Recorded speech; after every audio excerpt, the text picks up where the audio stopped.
CTV News with Sarah Freemark. That is a live shot of the official launch for CTV's Toy Mountain. Corporate sponsors, police partners, our radio and police partners, and most importantly, our community coming together to help support Simcoe Muskoka Family Connections and, of course, the local people it supports. Thanks for joining us on this Monday. We begin our 2025 quest to help make the holidays a little brighter by building that Toy Mountain. This is where you can find us tonight. We're at 62 Kaplan Drive with our title sponsor, Access Storage. We'll be broadcasting live until 7 o'clock tonight, so please do come on by, say hi to the team. Our radio partners are there too, from Pure Country 106 and Bounce 104.1. Of course, we'd love if you could make a donation. Now, it is decades in the making and millions of dollars that have been donated for those local families in need, but where are these donations going and how can you get involved? For that, let's go to CTV's Luke Samard. He is spearheading the campaign. He joins us live tonight with more. Congratulations. This is always very exciting, Luke. Yes, Sarah, good evening. The snow has started to fall, and that can only mean one thing. We're here at Access Storage on Kaplan Drive for the launch of our Toy Mountain campaign. Now, our radio partners 104.1 Bounce as well as Pure Country 106 have been holding down the fort here at Access Storage since 4 p.m. collecting donations, and people have already been stopping by. And like you said, the campaign has raised millions of dollars for families in need throughout the Simcoe County and Muskoka regions for more than 20 years. With your support, you will help CTV News Barrie, Pure Country 106 and Bounce 104.1 along with our community partners to build a mountain of toys this holiday season. Now, this year we're also collecting personal hygiene items to help those in need.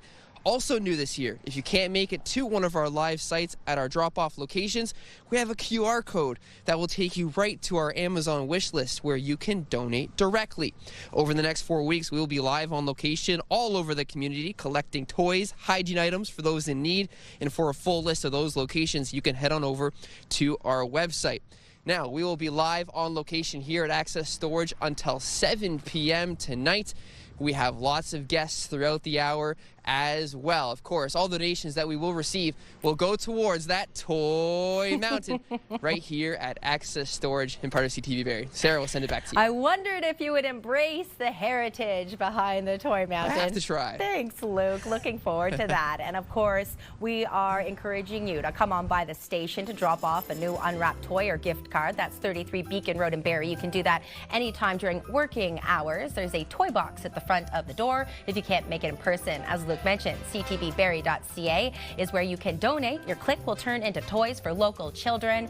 And remember that you can get more information not only about how to donate, but where all of those donations go on our website. There it is. Big news for country fans. The lineup for this year's Boots and Hearts Festival is out. CTV's Mike Lang looks at who's headlining the country music festivities and what favorite is returning after 10 long years. The Chicks are coming to Burroughs Creek. Through the voice of local country legend Jason McCoy, two of the Boots and Hearts headliners were revealed on Pure Country 106. The Chicks, formerly known as the Dixie Chicks, will headline the main stage on Saturday, August 8, while Rascal Flatts will close out the festival the next day. The thing about Boots and Hearts is they always marry the classics with today's country, and it just gives a full fan experience. So the Chicks, 13 Grammys, 30 million albums sold, what's not to love, Rascal Flatts, and then a great lineup of Canadians. Here at the house. The James Barker Band and Brett Kissel are among the Canadian performers who will be mixed in with the other top country names, including Tucker Wetmore, Jesse Murph, and Sam Barber. Republic Live saying fan feedback called for a mix of artists that have not yet performed at Burroughs Creek. We did that with Sam Barber, Max McNown, both Jesse Murph and Tucker Wetmore have never been. For Brett Kissel, he returns to Boots after more than a decade, and he returns to Simcoe County after performing at the final night of the Troubadour Festival this past summer. I'm incredibly proud of that. The fans in the area, businesses in the area, promoters in the area, would like to have me back. I told my team it's a no-brainer. I really want to be there, and I'm very, very honored that I get to return to Boots. A noticeable change for Boots 2026 compared to previous years is the duration. What was normally a 4-day festival will become a 3-day Friday to Sunday. Republic Live saying it allows them to reduce ticket prices and provide more experience in less time. We all know it can be tiring. Sometimes the heat last year was a lot. So instead of 4 days, we will condense it to 3 just to make a stronger impact and give the fans exactly what they want. Tickets will be available for pre-sale starting Tuesday morning at 10 a.m. and public sale begins this Friday also at 10 a.m. Now, festival organizers did not provide an exact time frame for when Friday's headliner will be revealed, but they did say it will be announced soon. Mike Lang, CTV News, Burls Creek Event Grounds. He's already looking the part. Also unveiled today, the new station in our city, fire station that is. It's going to be home to a new team and the hope to bring down response times. Here's CTV's Rob Cooper with more on how Barrie Fire intend to make that happen. Riding shotgun with first-class firefighter Sean Meisner and his crew out of Barrie. It's a big week for the fire department. Not only is it officially opening its brand new fire hall in the south end, it's also welcoming 22 new firefighters to the team. This is their graduation photo. Some of the new recruits will call the new fire hall home. I'm most looking forward to building this camaraderie with my team, like becoming that big family that everyone talks about, the fire service. Fire station number 6 is up and running, equipped with the latest in technology, and gear of the new fire hall gives the city better coverage. It is a project that is long overdue. Barrie Mayor Alex Nuttall says he's been talking about this fire hall for over 15 years, ever since it was clear the south end of the city was going to boom in growth. Certainly, as the city is growing, we need to ensure that we have the ability to respond to fires. Certainly, we're at a stage where we're large enough where there could be multiple events happening at once. The city's fire chief says the addition of the new fire hall clears the way for the fire department to be able to meet a standard where crews will be able to respond to fires within 6 minutes, 90% of the time. This area lagged behind a little bit. Now with the opening of this station today, we have satisfied that threshold. 6 minutes is from when we receive the call to when we're at your house. And that's really important to make sure that we're there in a time to be able to help you and your family in time of need. Now, Fire Hall 6 is the 6th fire station to service the city of Barrie. Its price tag is $11.9 million, and there will be 20 full-time firefighters based out of this fire hall. And by the way, today is its first full day of operation. Rob Cooper, CTV News, Barrie. A different flag is now flying outside the Barrie Simcoe Emergency Services campus along Highway 400, but you may not have noticed. It's smaller, but not by much. It's still 20 by 40 feet. It's a Canadian flag that was put up on Thanksgiving weekend. The City of Barrie officials tell CTV News the 35 by 70-foot flag was taken down for the winter months, even though the manufacturer had said that the larger flag could be flown all year round, but warned that high wind, freezing rain, and blowing snow could be hard on it, forcing repairs. The larger flag will be reinstalled in April. Let's say good evening to Casey Colby on this Monday night. I understand you're taking part in the Toy Mountain fun as well, Case. I am indeed. Yes, we're here at Access Storage. And behind us, well, we have the all-knowing Martin Van Coy. And he brought along his bounce dancers. There they are. Dance for us. There we go, looking good. Yeah, we're part of Toy Mountain, and there's a bit of a chill in the air, fittingly enough. We're not quite in December yet, but certainly is feeling rather winter-like, isn't it? Let's take a first look at the forecast, and here we go, of course. First look at the forecast brought to you by our friends at Presler Injury Law. Call 1-800-JUSTICE. And Sarah, right now we're looking right at the 0 mark, freezing mark, and the winds are picking up out of the northwest. Looks like 19 kilometers an hour. The gust as high as about 50K a little later on. Ooh. How about the temperature outside your door as we speak? -2 in Collingwood.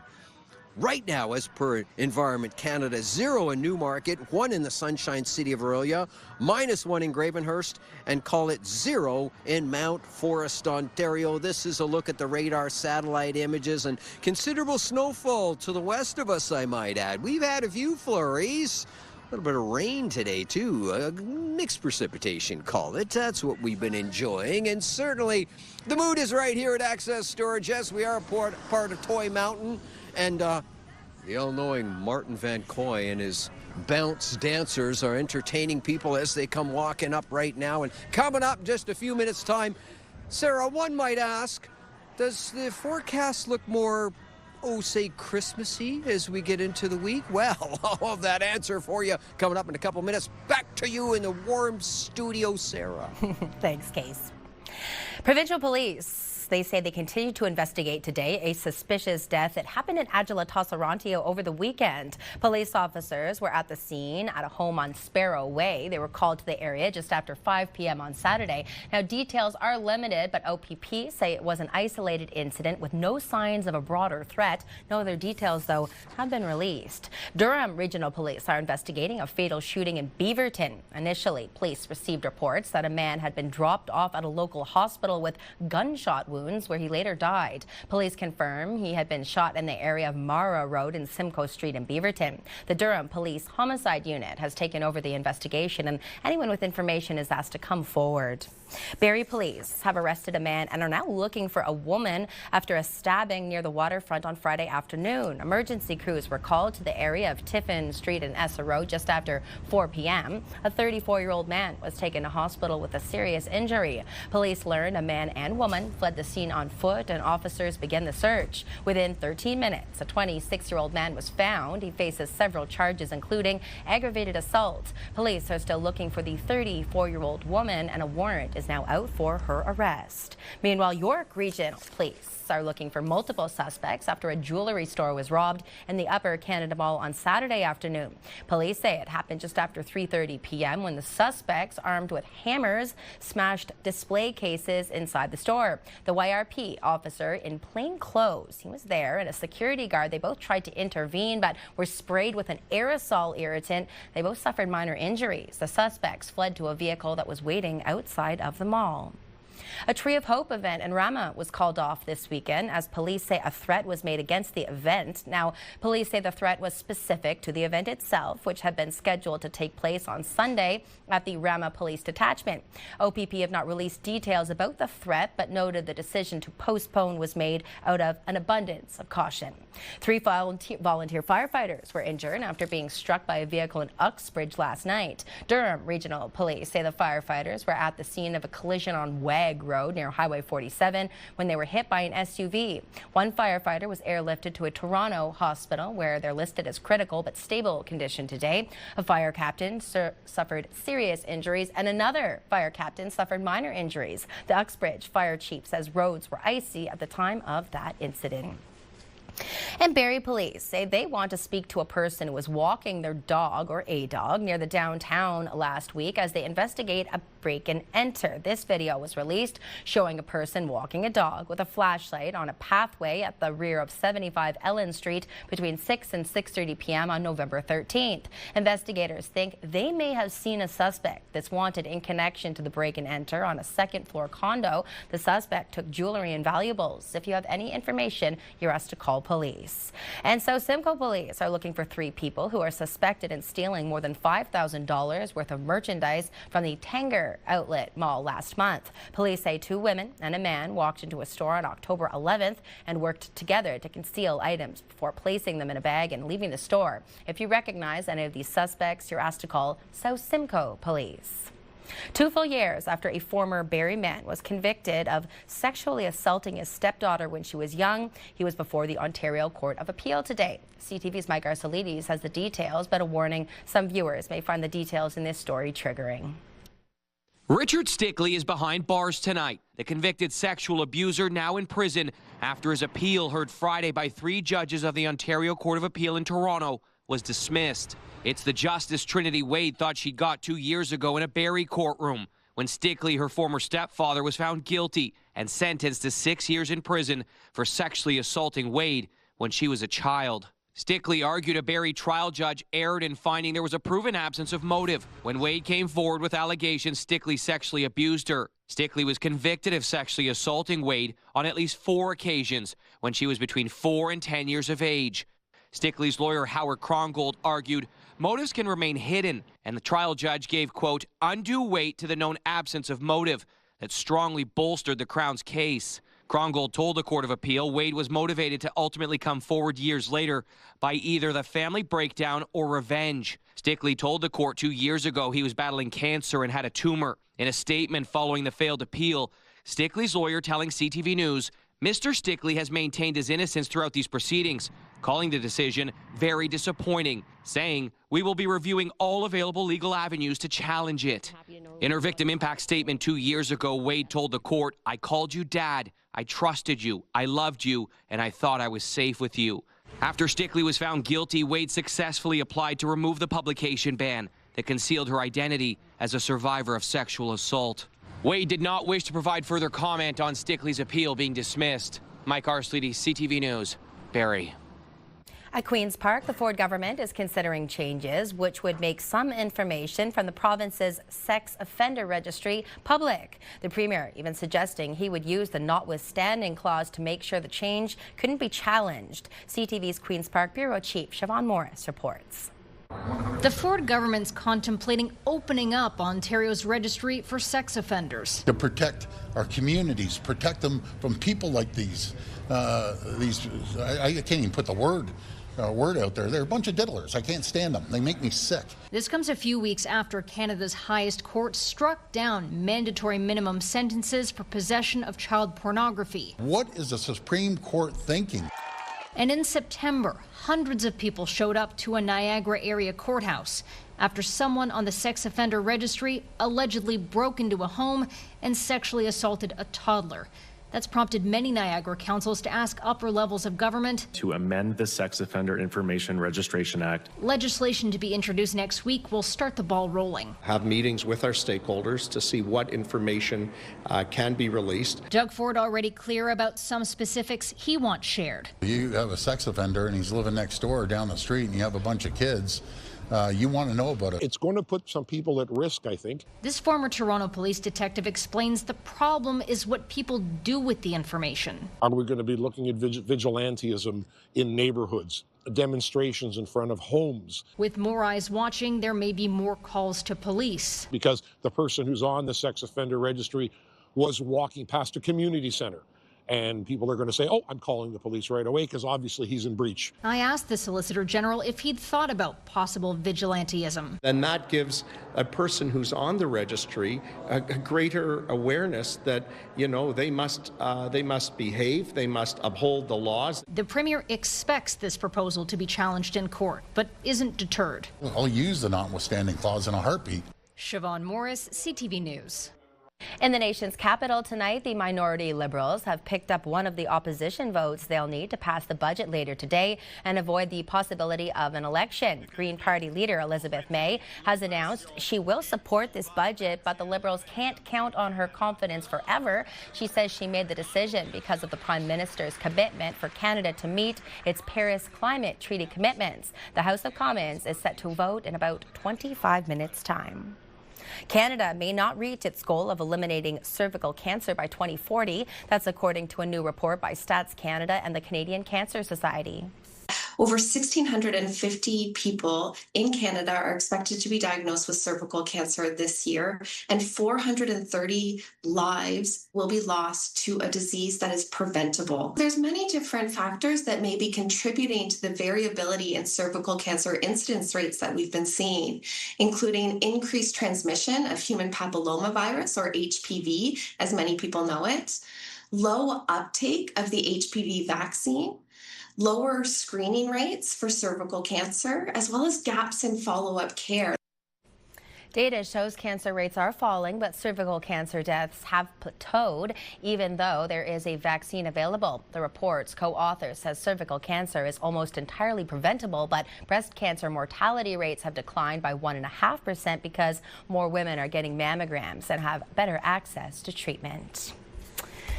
Well, it is the season to let the festive spirit shine. From a decades-old tradition that brings out handmade holiday treasures to the man in red himself. He was spotted this weekend in downtown Barrie, where hundreds lined the streets. We'll take you there next, tonight on CTV News Barrie.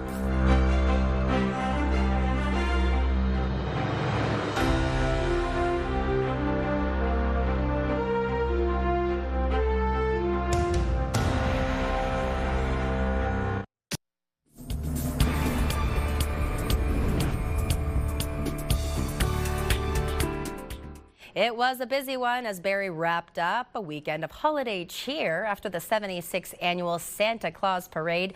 Of course, it made its way through our city.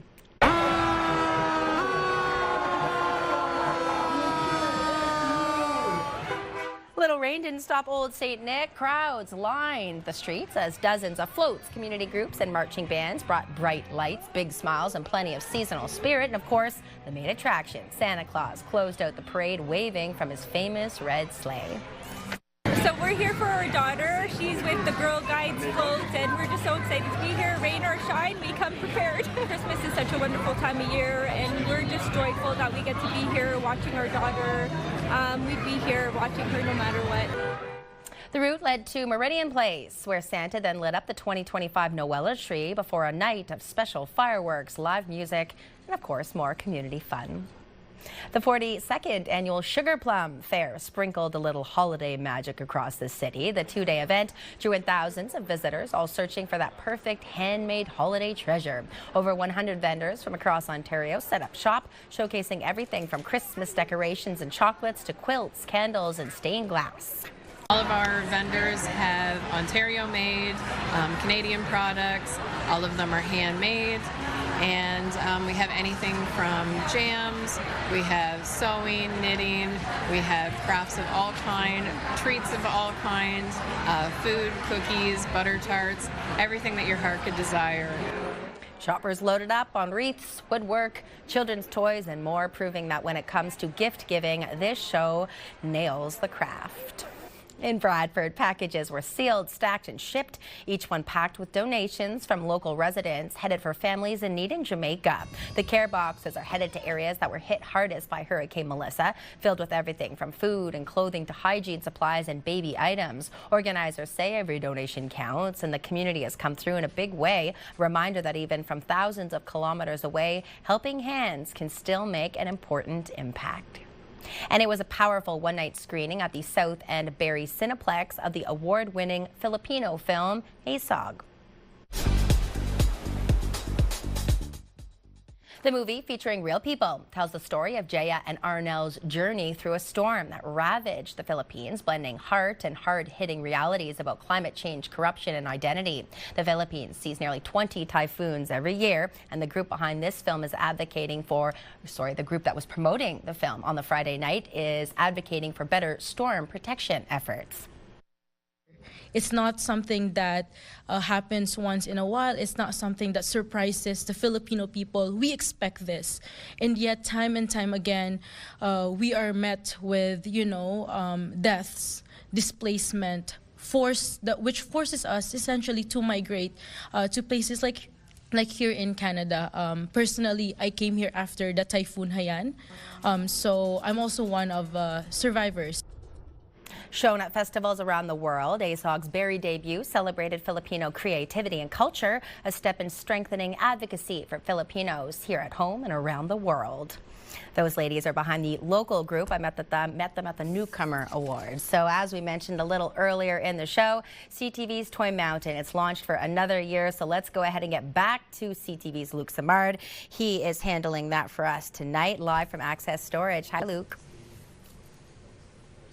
Hi, Sarah. Well, for more than 2 decades, corporate partners have gathered to help support families in need in Simcoe-Muskoka region. Of course, Access Storage is the title sponsor for this as we make our way through the holiday season, and you can find drop-off locations all around Simcoe County. Now, for more on that, we're going to bring in Jan Bellick from Access Storage. Jan, thank you so much for joining us today. How much does it mean for Access Storage to be a part of this initiative once again? Oh, it's been huge for us. Throughout the years, we've participated and have been a part of this initiative because of what it symbolizes and means. And when we talk about Toy Mountain, we talk about gatherings, family gatherings, the gift of giving, belonging, community. And so, we've recognized that for all these years, and we're just happy to be a part of something that, for some, may think, well, it's just toys, but it's actually more than that. It really is. Yeah, we're creating memories. We are creating memories, right? And for the ones that are important in our lives, the kids. Exactly. And so why is it so important, on that note, to support the Toy Mountain campaign? Yeah, I think it's number one, the kids, but, it's also about the families and what they're going through, the mothers, the fathers, the grandparents. Christmas is a time of giving. time of belonging. And we all remember that when we were growing up as children. And so being able to sort of give that gift of joy back to those kids is extremely important for us. And of course, where can people drop off their donations if they have them? Yeah, any one of our locations across Ontario. Here in Simcoe County, we have about 6 locations. So any one of the Access Storage locations you want to drop off your new unwrapped toy, we will make sure that it gets to that mountain of toys. Now, you've been part of this for a few years. Let's just put it that way. So, you know, how has it changed and what have you seen throughout your time doing Toy Mountain? Yeah, so throughout the years that we've been involved with Toy Mountain, it's just continued to get bigger and bigger and bigger. And, you know, thank all the people that are participating and that have come out to drop off, you know, their new unwrapped gifts. Actually, prior to the broadcast today, we had a young lady by the name of Maya come by and drop off 77 toys, actually. 77 toys, which was incredible. What a way to start off the campaign. And so it's stories like that that, you know, really sort of warm the heart, and it's good to see that people are listening. So if you can, please drop off that new unwrapped toy. All right, Jan, well, thank you so much for joining us here this evening. Remember, we are live here at Access Storage on Kaplan Drive right until 7 p.m. And, of course, you're not going to want to miss it because all these donations are going towards that Toy Mountain. Sarah, we'll send it back to you. All right, thanks, Luke. I think we'll be hearing that quite a bit this season, and we'll, of course, always be reminding you that you can support the campaign by going to ctvnews.ca/Barrie. That's where you can find details, too, about where we'll be live on location if you'd like to come on down. Still to come, they say it's the most important meal of the day. How students in the Sunshine City are making sure that no one at the local shelter goes without. But first, let's check in with Case, who's also at Access Storage. That's right, Access Storage here on Kaplan Avenue. Toys, toys, toys. That's what we're all about for Toy Mountain. Looks like our bounce dancers have taken a bit of a break. We won't. We're right back with the forecast and our weather watcher artiste. Have a look. Caleb says, hey, what's the biggest snowman you've ever built? Draw a picture of it and send it to CTV News Barrie. You're watching CTV News Barrie.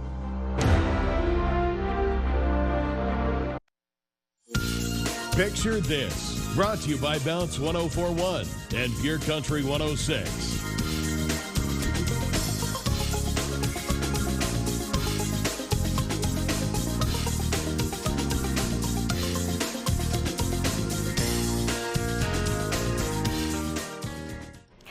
Thank you so much to everyone who sent in those photos showing their community spirit, whether it is an event that you attended, a gathering that you hosted, or perhaps your way of giving back during the holiday season. Snap a photo and send it to us. Picture this at ctv.ca. Speaking of giving back, that is what our team is focusing on tonight. Casey Colby, I always love it when Toy Mountain comes back around. Oh, I thought you were going to give us a little accent aigu on that Toy Mountain, Sarah. And yes, we're down here at Access Storage on Kaplan Avenue, and we've already had some lovely donations, and, well, more on that coming up in just a few minutes' time. Is it feeling kind of Christmassy as far as the weather goes? Well, it's kind of cool. It could be a lot cooler, and let's get into the forecast, and I'll let you know if that is to come to fruition. This is a look at the temperature outside your door as we speak.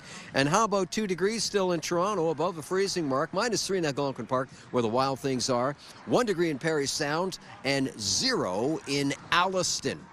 How about a quick look at the almanac for today? The highs and lows, well, 1 and -3, a record 20 degrees. Very unusual for heat records in the 50s. I don't see very much of that, but 20 degrees back in 1954, and -15 for record cool in 1932. Sun rises at 7:19, sets at 4:48. 9 hours and 29 minutes of daylight. This is your forecast radar, and we did dodge quite a bit of the snowfall. We did get a little bit, but southwestern Ontario got the brunt of the snowfall. Now, that doesn't mean there isn't more snow on the way for us to enjoy. Let's get into it. And as we get into it, we're going to start with the southern tip of Georgian Bay, Lake Simcoe. Overnight temperatures, as mentioned, -3, -5, with the wind chill about -6, -8. Could look at 2 centimeters of flurry activity, particularly around the higher elevations. And the wind speeds 30 to 50 k out of the northwest for tomorrow, 2 degrees above the freezing mark. Mainly cloudy skies means partly sunny skies. There is a chance of a few flurries, slim chance first thing in the morning, and it shouldn't be any set accumulation, so rest easy for that one. Orangeville, Bradford, Georgina, Newmarket, Richmond Hill, -5, -6, -7, partly cloudy skies. There is a 60% chance of a few flurries for this evening, and then for tomorrow, 3 and 4 degrees. No flurries for you. Mainly cloudy skies, though. A peak of sunshine. Thank you very much, Mother Nature. Parry Sound, Huntsville, Bracebridge, Gravenhurst, Halliburton, -12 with the wind chill. Mainly cloudy skies is what we're to enjoy this evening. And then for tomorrow, 0 and 1 degree above the freezing mark and partly sunny skies. That's tonight and tomorrow. Now, time for the Diamond and Diamond Lawyers 5-day extended forecast, and it looks like this. Starting off Simcoe County, and Wednesday, there's the sun. Okay, sun and cloud on Wednesday, 3 degrees, 5 degrees on Thursday. And then Friday, Saturday, cloudy skies, and there is a 60% chance and a 40% chance of mixed precipitation. Highs of 5 and 2. I'm guessing at 2, it would come down as flurry activity. 5-day extended forecast, York Region, have a look. Sunny on Wednesday, 4 degrees, 6 degrees on Thursday, a sun and cloud mix. And then the cloud takes over. Friday, Saturday, cloudy skies, 60% chance of a rain-snow combination, high of 7. And on Saturday, the high just 4 degrees. Muskoka, Parry Sound, Halliburton, have a look. And as we take a look at Wednesday, sunny skies. Yeah, everybody gets sunshine on Wednesday. And again on Thursday, look at that, a sun-cloud mix and 4 degrees. And at this point, as we head into the weekend or get close to, cloudy skies, 60% chance of a rain-snow combination, high of 4 on Friday. And Saturday, it looks like a high of 1. And sun and cloud, oh yes. Access Storage, Toy Mountain, there's the dancers. They're back from... How about a big wave, dancers? There they are, the bounce dancers. Come on down here to Access Storage, right on Kaplan Avenue here in Barrie. Come on down and say hello. Sarah. Thanks very much, Casey. And that, of course, is where you can find Casey, Luke, and our radio partners tonight as we kick off the 2025 Toy Mountain campaign at 62 Kaplan Drive with our title sponsor, Access Storage. We'll be broadcasting live until 7, so please do come on by, say hi, make a donation. But why don't I leave it to the pros? Our go-to guy now for this year's Toy Mountain. Luke, how is it going so far? Well, Sarah, number one, first off, I wish I was a pro. The real pros are everybody who is bringing in donations so far. We've had a few people stop by so far this evening, dropping off many toys, kind of like Jan told us if you were with us before the break. Now, this campaign has been providing toys for families for many, many years throughout Simcoe County and Muskoka. And, of course, a big part of that is the Simcoe Muskoka Family Connections. We're joined by Jerome Bentolila this evening for more. And Jerome, first off, just tell us about the need that really just continues to keep on growing as we make our way throughout this campaign year by year. Yeah, absolutely. Like it sounds cliche to say the same thing every year, but we see the numbers come in. We see the requests coming from families for a lot of children, sometimes big families, and also for independent youth. We were looking at the numbers earlier today, actually, and the numbers have increased. We have almost 100 additional requests compared to the same time last year. So we see a lot of people struggling, unfortunately. Now, drop-off locations are at Access Storage, but we do also have an Amazon QR code for those who cannot make it. Why don't you tell us about that?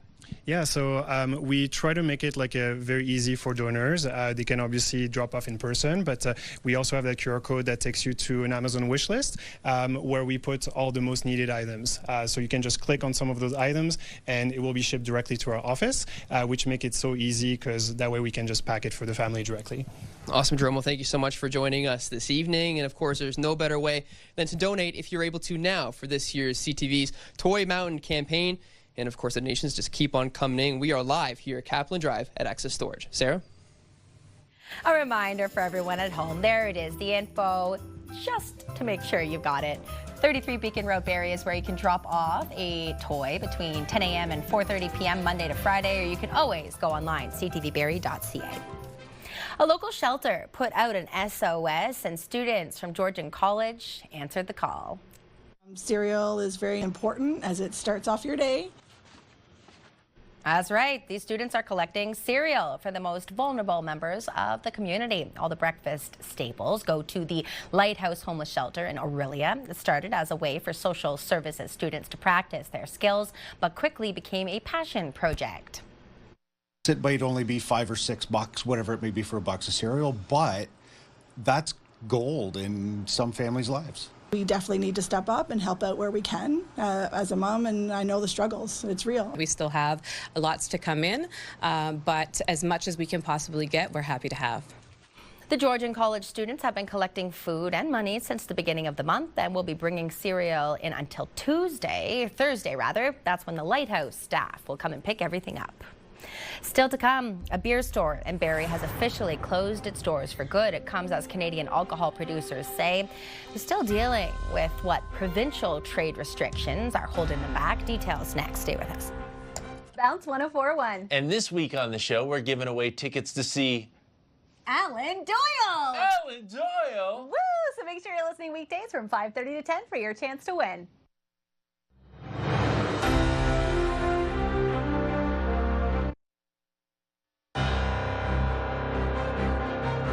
Recapping our top stories, the lineup is out for next year's Boots and Hearts Festival. The Chicks, formerly known as the Dixie Chicks, will headline the main stage on Saturday, August 8th, while Rascal Flatts will close out the festival the next day. Tickets go on sale this week. Barrie Fire officially opened a new fire hall in the South End today. It's also welcoming 22 new firefighters to the team. Fire Station number 6, located on Mapleview Drive, is equipped with the latest in technology and gear, allowing for better coverage of the city. And Richard Stickley is behind bars tonight. The convicted sexual abuser, now in prison after his appeal, heard Friday by 3 judges of the Ontario Court of Appeal in Toronto, was dismissed. The former Barrie man was convicted of sexually assaulting his stepdaughter when she was young. Despite promises by Ottawa to help ease provincial trade restrictions, some Canadian alcohol producers say they're still jumping hurdles to sell their products across the country. We were on the shelf in Alberta in 2 weeks, and in Manitoba it took 3 years. Trying to read the BC regulatory document. They're usually about 300 to 500 pages, really light reading. I gave up very quickly on that one, and same with Ontario as well. Each province and territory regulates alcohol differently, making interprovincial trade tough to navigate. Earlier this year, Ottawa and the province has agreed to ease alcohol trade rules, including direct-to-consumer sales by next spring, allowing Canadians to order alcohol from anywhere in the country straight to their door. And on that note, the beer store at 299 Blake Street here in Barrie has officially closed its doors as part of a provincial restructuring effort. The company says the move reflects changes in Ontario's marketplace and a push to modernize operations. This is just one of the 7 stores shutting down this month. Starting January 1st, all grocery stores selling alcohol will be required to accept empty bottles and refund customer deposits. In business news on this Monday, Canada's inflation rate cooled slightly in October, dropping to 2.2% from 2.4% in September. Statistics Canada says falling gas prices and lower growth in grocery prices helped fuel the decline.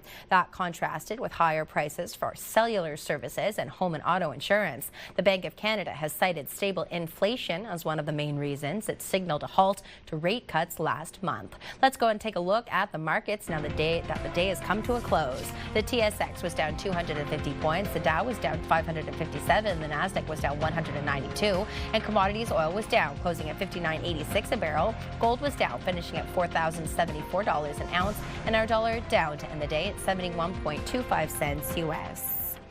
Well, we've been talking about it all night. Toy Mountain, the campaign is back this year, and we're hoping to make it bigger than ever. Let's go back to CTV's Luke Samardi. He joins us live tonight once again from Access Storage. Where have you shown up now, Luke?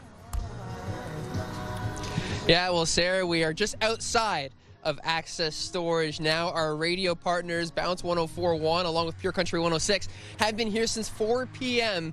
collecting donations for Toy Mountain. So we're going to bring in Martin Van Coy from Bounce 104.1. Now, Martin, you've been here for a while. You've been part of this campaign. Yeah. What are some of your favorite moments from years past? Well, I think the biggest thing, I mean, we can talk about the amount of toys that have come in for Muskoka Simcoe Family Connections. I mean, it's wonderful. But I think the best part is that you know, you have listeners coming by. They have like trunkfuls of toys that they've been saving forever. Like we had Mia, who was here earlier, who told us that she'd been collecting toys since August. Whenever toys were on sale, she would buy something, and then she came in with this collection of over 70 toys. And you start learning as you go from place to place that while she is unique, she's not an outlier. There's so many different people who are just ready to give, and that's the best part, just being able to interact with those folks. Awesome, Murray. Well, thank you so much. And once again, we are live here for the next few minutes here outside of Access Storage for the Toy Mountain Holiday Campaign. Come on by, drop your toys, say hi. Say hi to us. Casey Colby's here singing carols as well somewhere. I know it.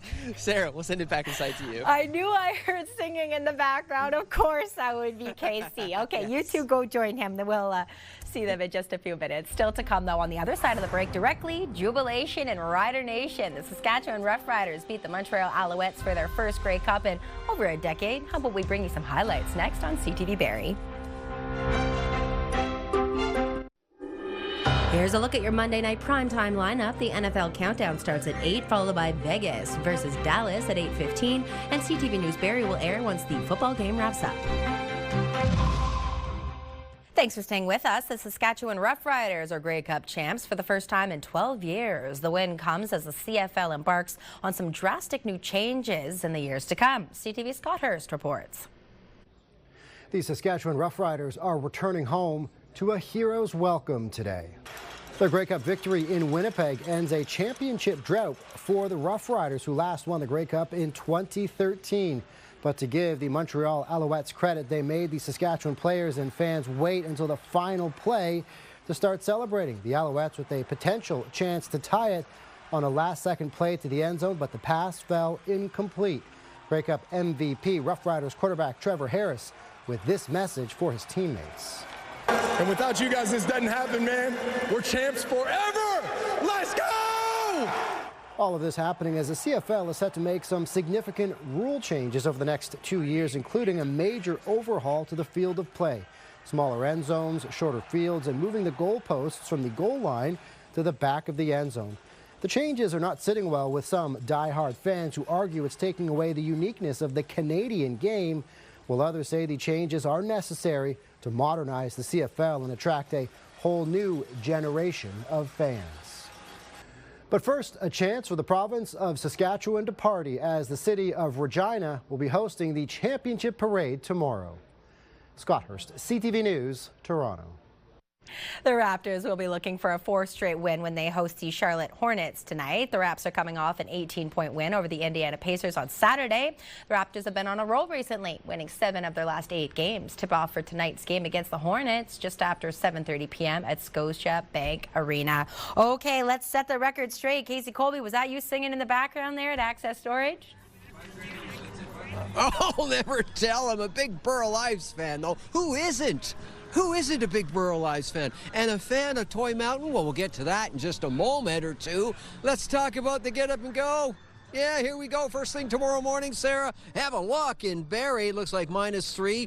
Mostly cloudy skies. There is a chance of a morning flurry, ladies and gentlemen. And then in Newmarket, well, sunny cloud wrestling for the sky. -6 at 7 o'clock. And -8, the coolest part of our region. Predominantly sunny skies in Gravenhurst. That's the Get Up and Go back here at Access Storage.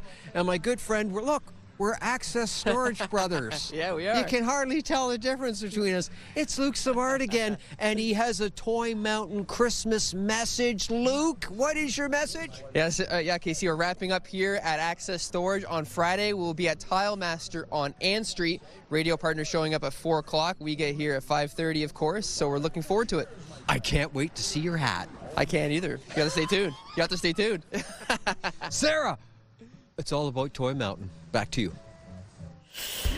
One last reminder, 33 Beacon Road in Barrie is where you can drop off a physical donation between Monday and Friday, 10 a.m. to 4:30 p.m. or, of course, anytime. Head to that website and your click turns into toys.